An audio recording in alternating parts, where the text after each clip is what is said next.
The HTTP history tab of the proxy has the same filtering features as can be found on the sitemap.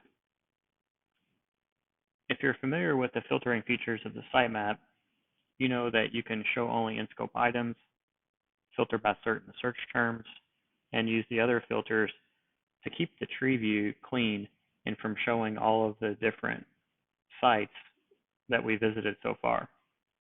As an example, if I clear my current filters, we can see that there's actually quite a few sites in the tree view, but I had set the site of interest in scope and then clicked on show only in scope items. If we go to the history tab, we can use this feature as well here.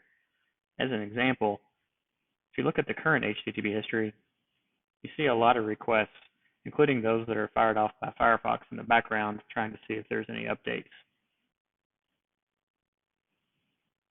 I can activate the filter by clicking on this bar here, and then use the show only in scope items to clean up the interface and only show those requests and responses that passed through the history while they were in scope.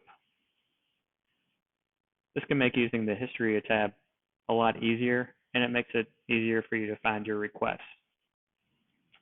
In this example here, we can see that the requests that I'm interested in really only a couple dozen, even though there's over 1,000 requests that were made in this time period.